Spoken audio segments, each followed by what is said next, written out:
Hi, beautiful soul. Welcome to today's episode of Light Leaders Ascension School.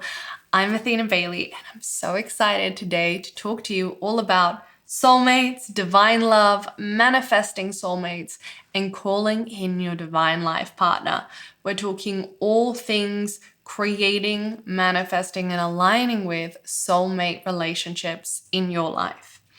Now, I want to preface this by saying the most important thing that I consider when it comes to soulmate relationships is being in your soul, right? You're literally saying, I want a relationship that reflects my soul. That's what a soulmate relationship is. Who I am at my deepest level, my core, my truth, my essence. I want a relationship that is aligned with that. How can you have a relationship that is aligned with that if you're not aligned with your soul? If your life isn't aligned with your soul? If your business isn't aligned with your soul, right? If you're not living in alignment with your soul, the reality is you probably can't handle a soulmate relationship.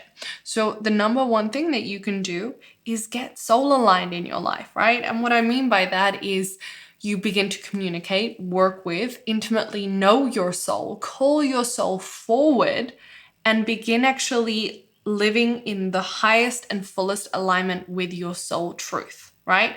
What is your soul purpose? What are you here to do? What are your soul gifts? What are your soul message? And embody that in every area of your life. And when you embody that, it's like this switch goes on, right? And when you're in that energy, you naturally magnetize all of your soulmates to you. That's how it works. So for me, all of my soulmates in my life, whether they're friendships or my husband, they've come to me actually through me being so embodied in my purpose and what I'm here to do, that it was like this light switch went on and they naturally gravitated to me. I didn't have to go searching for anyone, looking for anything. They flew to me because when we look at it from the spiritual planes, when you embody your soul purpose, your soul gifts, your soul fully, it's like this light switch goes on and the other soulmates go, there they are. And they start naturally going towards you, because part of your contract with your soulmates as well is when one of you turns on, like when your soul switches on, it's going to turn on the other ones too, right? Or if they're not already on, a lot of them might already be on. So you're going to flick the switch, they're going to be drawn to you, and then you're going to help each other nourish your soul light. So when we talk about soulmates, it requires you to be embodied in your soul, anchored in your soul purpose, embodying your soul essence. Because a soulmate is not just a relationship. It is a relationship with a person who is in resonance with your soul. A lot of the relationships we see in the world are not in soul resonance. They are in resonance based on body attraction or interests. Oh, well, I like doing this and my boyfriend likes to do this too. So that's why we got together, because there's attraction and there's resonance in our interest.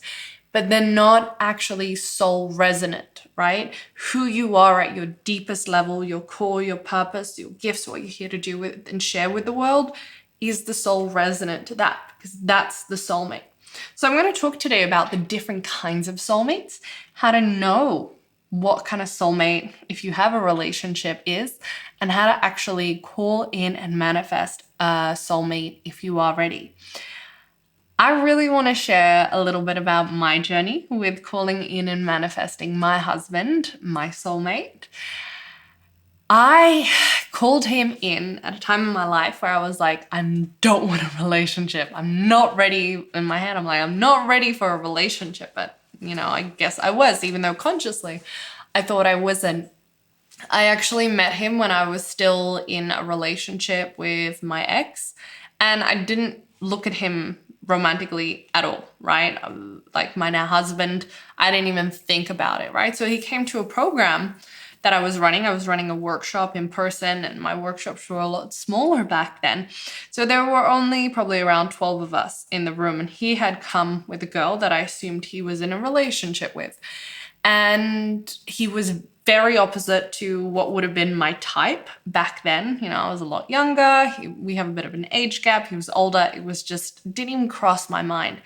And what I do inside of my workshops is when people pair up, I ask their spirit guides to pair people up, right? So I see like these threads or cords of energy between people.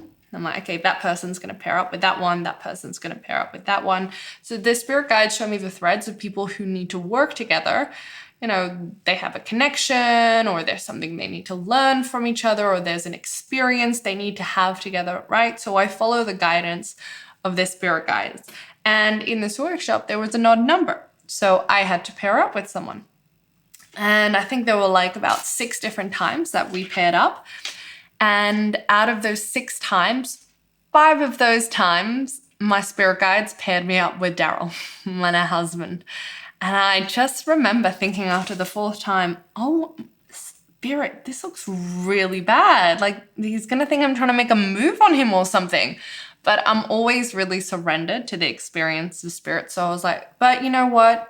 There must be something we need to learn from each other, you know, an experience we have to have. Maybe I just really need to channel for him. You know, so I was just like fully in acceptance of it. And at the time, you know, looking back, I laugh about it. I'm like, wow, our spirit guides must have been like, we know how this movie ends. But at the time, with my human brain not knowing that that was my future husband, I was confused. And it's funny, you know, because you think about, oh, when I meet, you know, my divine life partner, my soulmate, I'll know immediately and there'll be sparks and stuff. I didn't have that. And even for someone who is so psychic and intuitive and a channel, I didn't immediately go, oh, that's my soulmate. I knew. And actually, it's quite common. I think about a lot of my friends who are very psychic and channels, and they didn't immediately know. And I also want to say, like, I actually put a boundary with spirit up about it, because I remember with my ex in our relationship, I had channeled about it and I knew we were going to break up. Like, I knew it for years. And I also knew I had to be with him because there was a lesson that our souls had contracted. And I just remember kind of thinking, this is kind of shit. Like, I want to have the human experience. I don't want to know, oh, I'm going to break up with this person. Oh, I'm going to marry this person. Oh, we're going to be together for this long. It's like, I actually just want to have the human experience of just falling in love, having a relationship, being surrendered to the experience, and not like, well, it's going to last this long and then this is going to happen. So I actually did say, you know, to spirit, I actually want to have that human experience and not be told, right? So I could have that experience. So that might have had something to do with it as well, that not knowing. Anyway, so we kind of saw each other at a few events every now and then. Nothing really happened. And then many months passed. I broke up with my ex. Nothing to do with my husband, just unrelated. It was time to close that chapter. And we had just broken up. It was about 3 weeks after we broke up. And I remember just being like, right, I haven't been single since I was a teenager. I don't want to date anyone. I just want to be alone and enjoy my space and be in my own energy. And I actually had a friend who said to me at the time, she heard me saying that, she was like, yeah, you keep saying that, and that's actually how you're going to manifest your husband. And I was like, I don't know about that. Anyway, it was about 3 weeks, and Daryl messaged me on Facebook, you know, and he said, hey, he had watched a video that I had done. He said, hey, I watched that video that you shared. It was really interesting. I have some questions about this topic. Do you think that we can meet up and talk about it? And I was pretty busy at that point in my life. I didn't have the time, the space, the availability to meet up for everybody who wanted to chat, you know, ask me more questions about my videos, right? So I politely declined. And that night we went to, it was like a fire ceremony event. There was dancing, there was fire. Went with a friend of mine, and I remember I was dancing around the fire, just having a great time. And suddenly I hear my spirit guide saying, Athena, you have to meet up with him tomorrow. And I went, who? I went, Daryl, you have to meet up with him tomorrow. And I was like, okay, all right, if you say so. Again, very surrendered to spirit. So I was like, oh, there must be something I need to learn from him. He's going to teach me something. And no idea of what was about to happen. So I messaged him and I was like, hey, do you want to grab coffee tomorrow, actually? He was like, yes, let's do it. So we organized for coffee. We met up in the morning. We sat down. We had great chats. The chats didn't go for like half an hour. It went for hours. And there was this spark of energy. And I was like, ooh, is this something? And then we decided to go to the beach. It was a beautiful summer day. And then one thing led to another, and suddenly we were kissing in the water. And well, we've been together since. And it's been an interesting journey. You know, I can't say it's been like, ooh, we fell in love, we started dating immediately. You know, I was still processing a past relationship. So it wasn't, and so was he actually. So it wasn't immediately like, oh, we're in this incredible relationship, so deep with one another, like we're exclusive, It was a journey to get to that point. And I'd probably say it was about the first year was quite rocky. There was stuff, you know, I had been with my high school sweetheart for many years, and Daryl and I were trying to figure it out. So whilst there was connection, and eventually that led to love, you know, there was times where we even separated and broke up, and there was space. So that first year, it was very testing for us, but we kept being pulled back together. And it was a higher soul alignment for sure. And I remember there was a point even where I remember going, okay, like there's too much stuff for us to work on and shift through.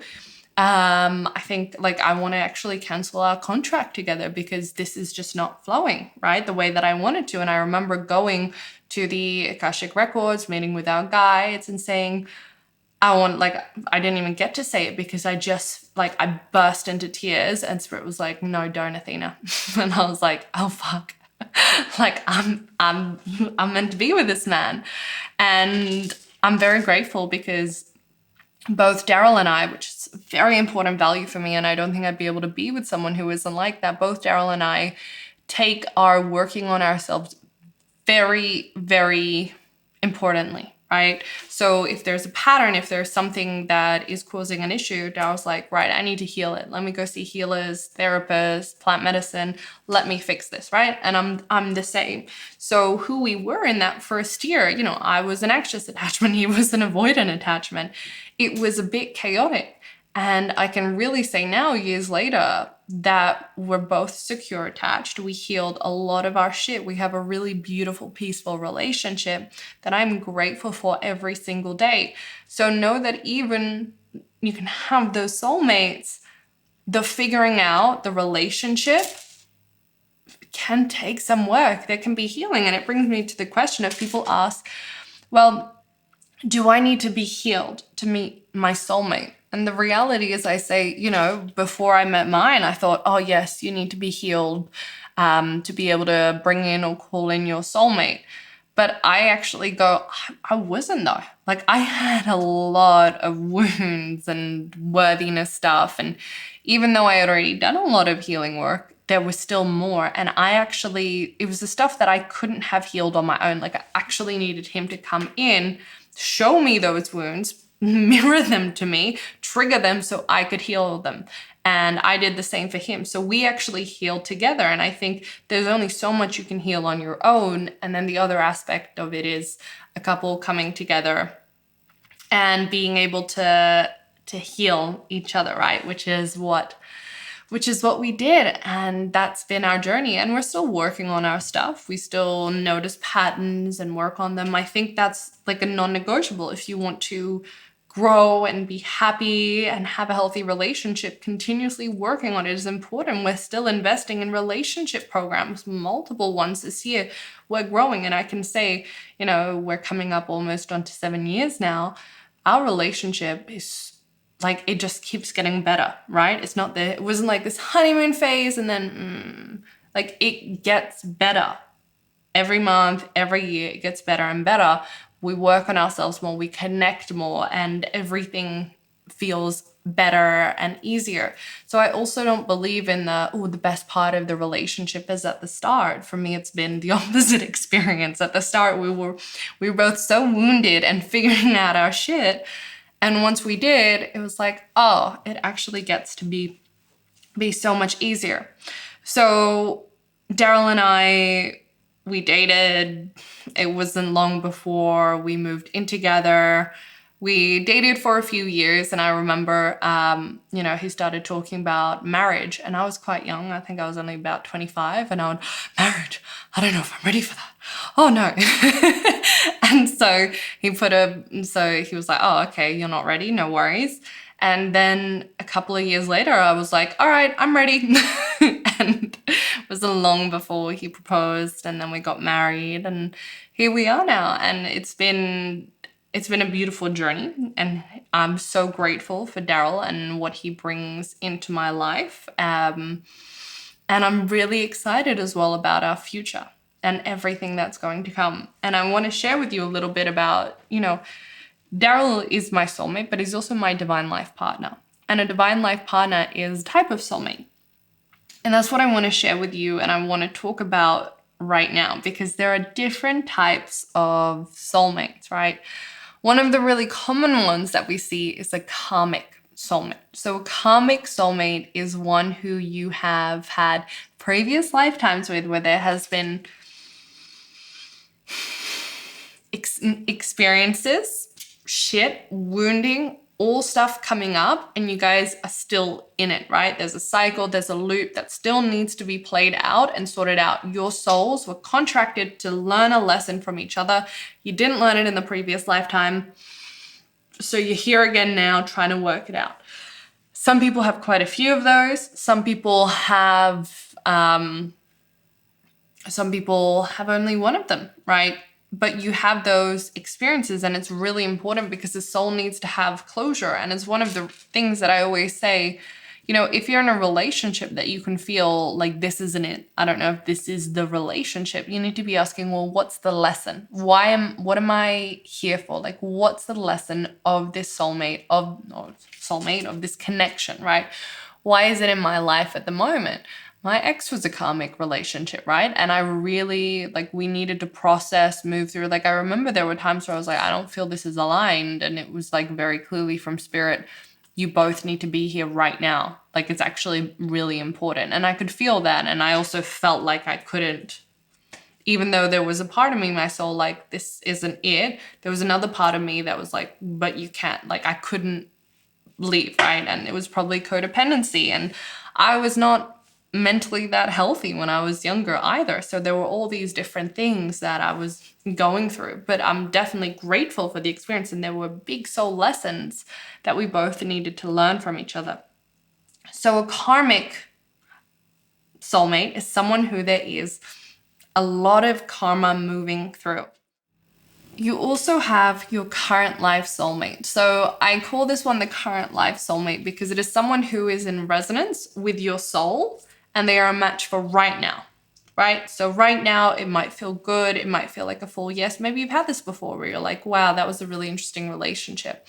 They felt resonant with my soul. It was a full yes for that time. But then it didn't work out. Our lives took us differently, right? So your life's journeys, your life's value were not parallel to each other. So even though there was a soul connection, even though there was love, desire, all of those things, your life value, your life journey, your soul purpose, your divine timing were not compatible, which is the number one difference with the divine life partner, right? Because the divine life partner, it's 100% compatible. When I said, Daryl, this is my vision for life, he said, same as mine. Daryl, this is what I want to do in the world. Same as me. This is when I want to do it. Same as me, right? The vision, the values, Daryl and I have the exact same values, right? The exact same vision, the exact same goals for our lives. And that is the divine life partner. And the number one thing with the divine life partner as well, if you're like, am I with my divine life partner or not, is they amplify your soul purpose, right? They help you become more of who you are at a soul level, right? They don't hold parts of it back. They actually help bring more of it online. This is really, really important. When Daryl and I first started dating, he loved the fact that I could channel, right? And the trance channeling, he thought it was like the coolest thing ever. So we used to sit down almost every night, really. We were channeling a lot. He'd have his recorder out. He'd have a list of questions he want to ask. And I'd just go in and I'd channel. And he'd be asking all these questions and seeing what came through. And he would then re-listen to it the next day and take notes, and sometimes type things up and share things from channelings.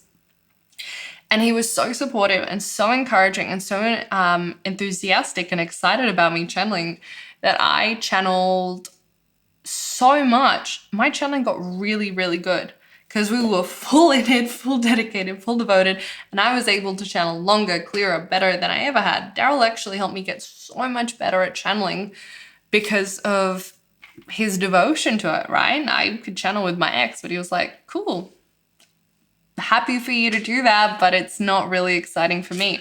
Meanwhile, Daryl was like, you can talk to aliens? What? Can we do that together? Right? It's very different values. And of course, for us, when we're making big life plans, I'm like, I want to get married. He's like, yeah, I want to get married too. Well, I got there, right? I knew I eventually wanted to get married, but there was a time when I was like, well, not right now. But like, we want to live more in the nature, not out in the city. We were in the city before. So our plans for life, what we wanted to do, what we wanted to create, were aligned. So this divine life partnership, it helps you embody your soul purpose. And I helped him embody his soul purpose as well. I channeled on it.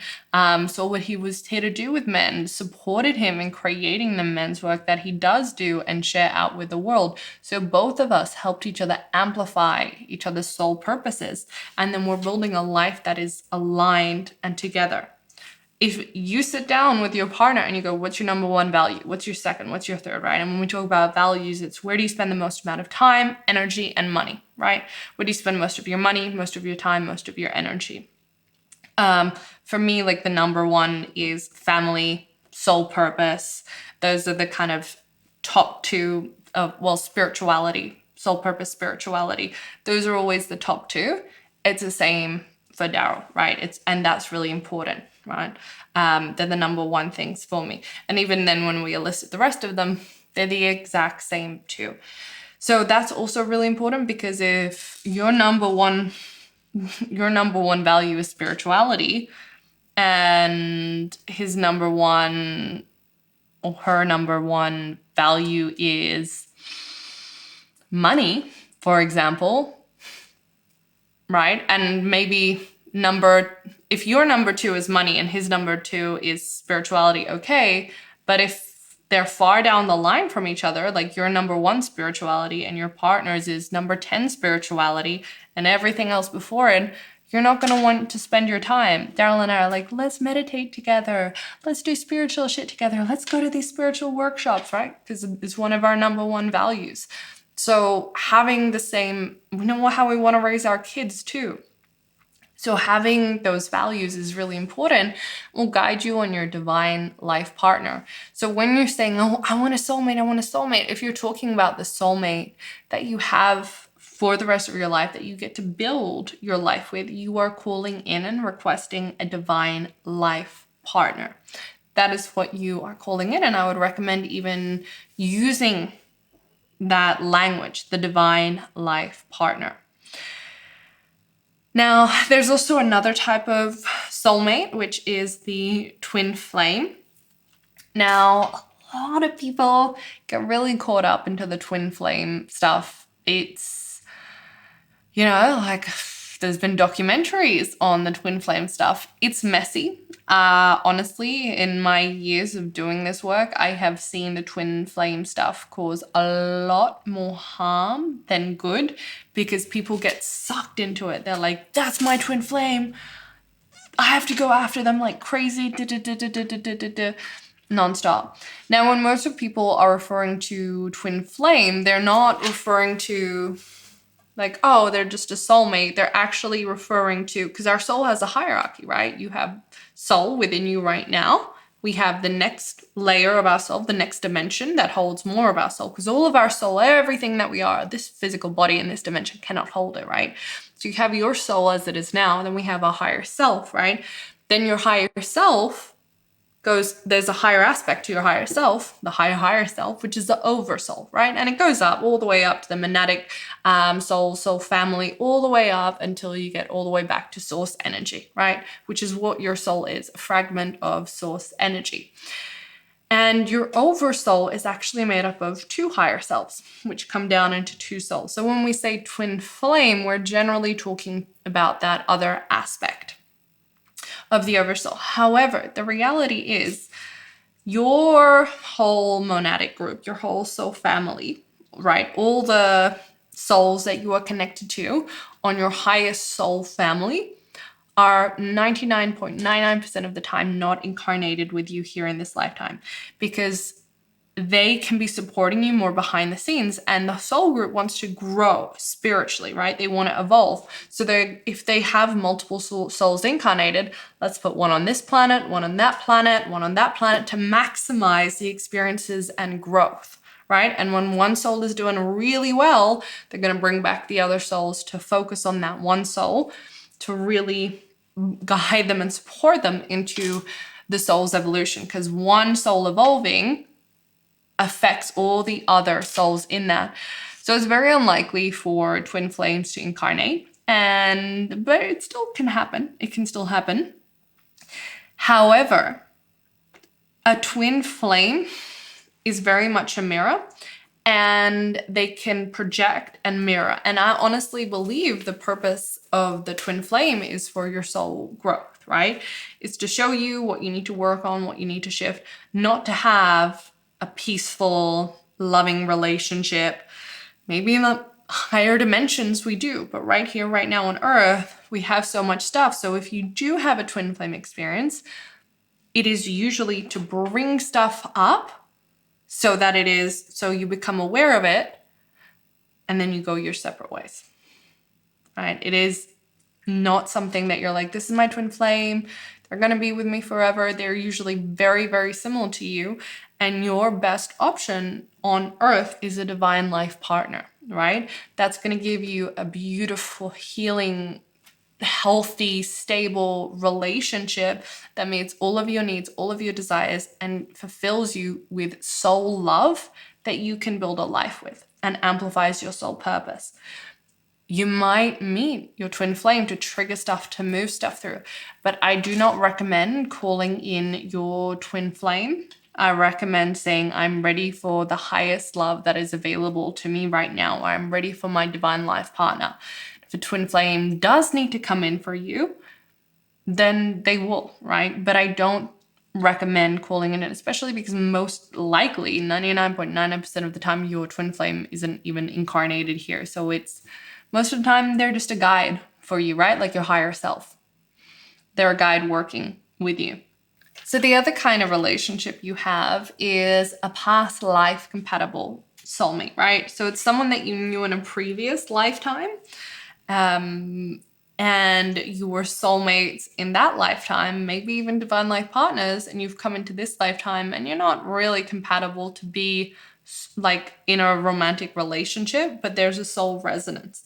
So I recommend for those types, friendship is really good, right? Because there's not always, well, there can be lust and a connection and desire because it's from a previous lifetime, but then there's this knowing of like, but like it's we're not really meant to be together. So that kind of experience can come up too. All of these ones that I'm talking about, they're obviously about romantic relationships. We can have absolutely soulmate connections with friends, family. That can absolutely happen. What we're looking for is the resonance of soul connections, right? So if I look at my closest friends, they resonate with me on a soul level. We're talking about the same values. Again, very similar with my husband. They amplify my soul purpose, same vision, same values. We're very connected, and I feel seen and understood on that soul level, right? So that soul resonance is when we're talking about soulmates. I spoke earlier about, you don't necessarily need to be healed, because it's something that I see a lot where people are like, oh, well, I need to heal my wounds. I'm not ready for a relationship. I need to heal. I need to heal. My experience was the healing that I needed to do, I did in my relationship.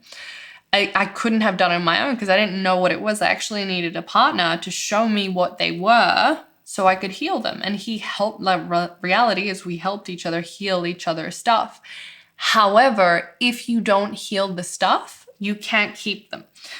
So what I mean by that is you can manifest a relationship even if you're unhealed. But if you don't heal it, at least while you're in it, you won't be able to keep them. So let's say you begin a relationship with someone and then suddenly you're in this relationship and you're like, oh wait, I've just realized I have like an unworthiness pattern that this person has like triggered in me and I can see it now. I had no idea. Oh my God. If you don't heal that, you're going to have a really hard time staying in that soulmate relationship, right?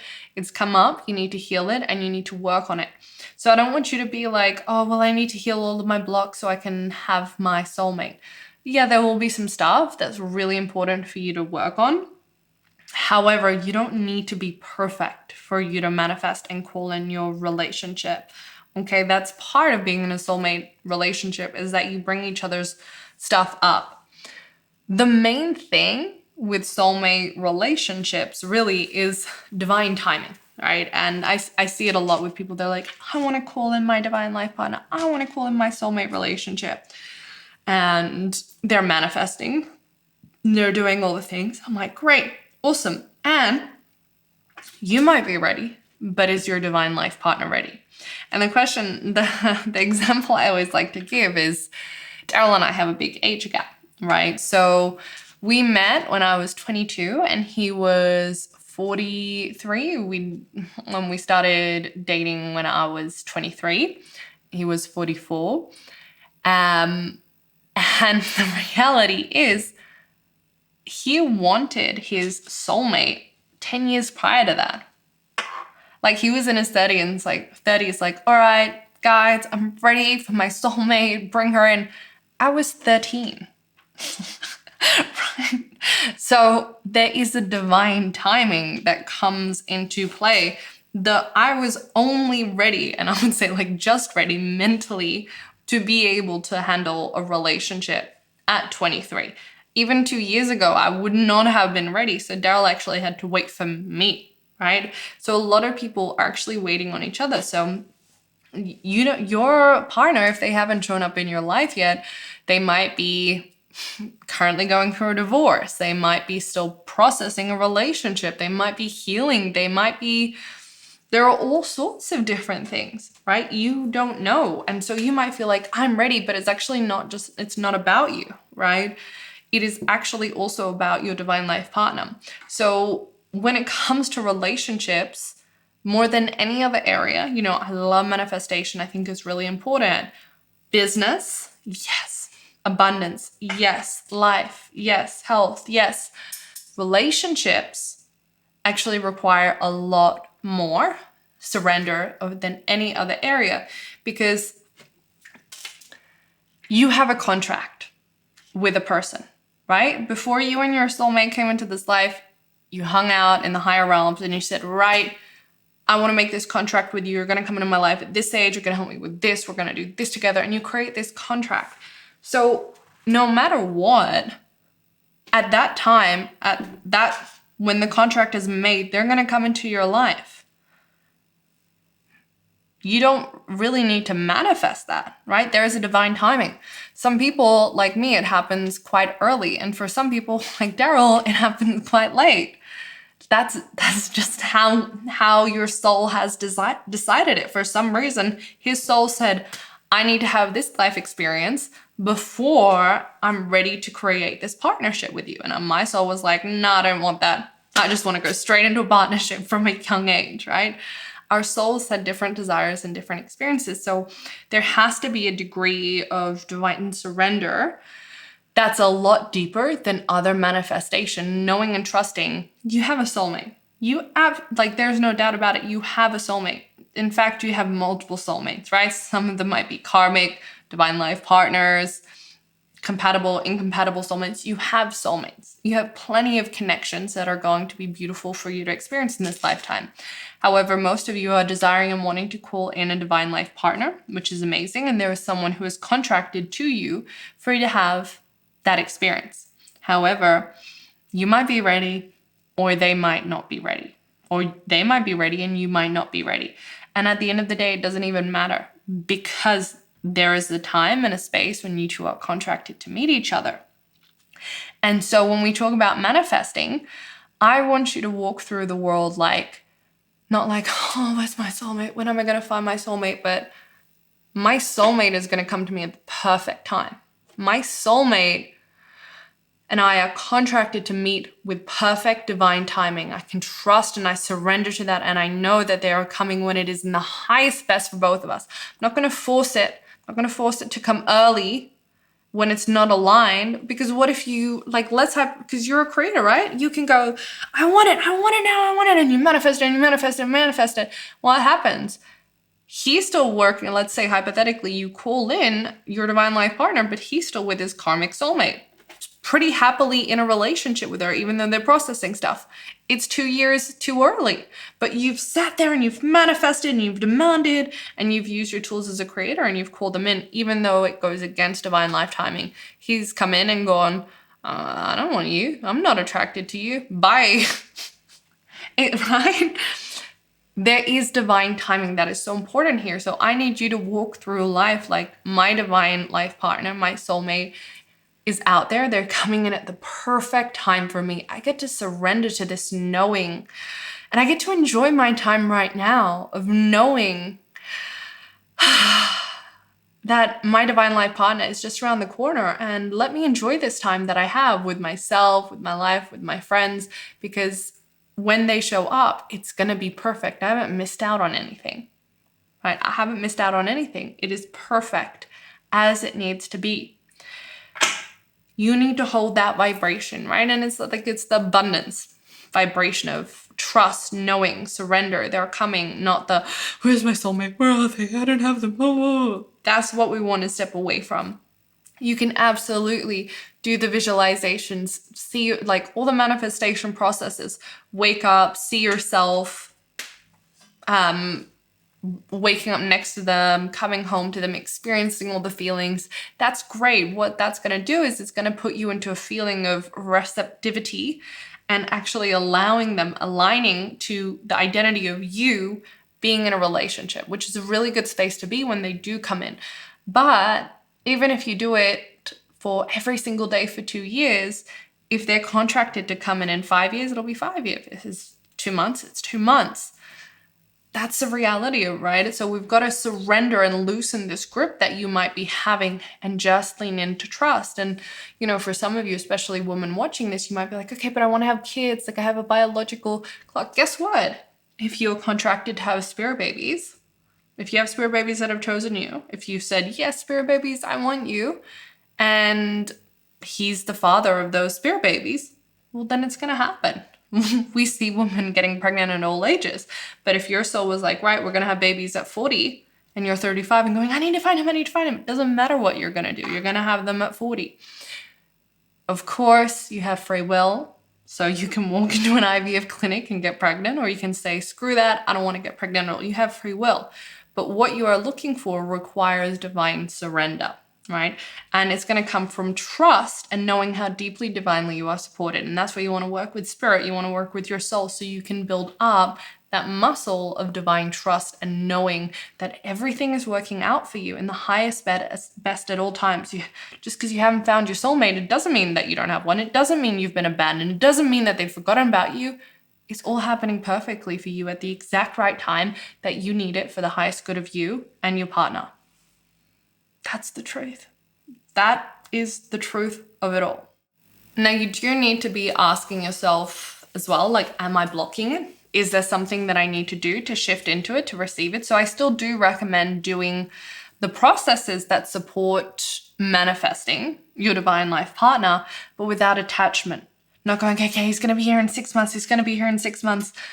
He's going to be there when the time is perfect for him to come in, right? So do the manifestation, align with the energy, focus on the feelings, and then disattach and know that there is a divine timing. You are manifesting and calling them in, and you still get to manifest and create the relationship of your dreams, but with a sense of surrender. And this manifestation, like, I really believe it continues even in relationships as we grow. So, our relationship, we spend a lot of time and energy working on it, focusing on it, growing, because it's so important to us. And even in our relationship, when, like, let's say there's a pattern of an argument that keeps happening, I will go and I will focus on manifesting, clearing it. I'm like, what part of me is creating this? What do I need to heal? I'll do Ho'oponopono. I'll do processes to shift it within myself. And then I'll go, okay, well, this is actually the experience I want to have. And I will manifest the exact scenario that I want to have. And, our relationship has evolved so beautifully. And I think that's been a really big part of it, actually focusing on the relationship template, the template of my husband, and working on that energetically. So my last little thing that I want to share with you is ask Spirit, ask your guides, when will my soulmate be ready for me? Am I ready for them? Is there anything I need to heal? And just see what comes through. Focus on calling them in. Focus on healing anything that's going to come up in your relationship. Keep working on yourself. Enjoy your life. And don't worry so much. Your person is going to come in the highest good and the highest time for you. So enjoy life as it is for right now, because your person is out there and they're going to find you when it is contracted. Thank you, beautiful soul. Sending you so much love. Hope you enjoyed today's episode. Thank you for being here. Blessings.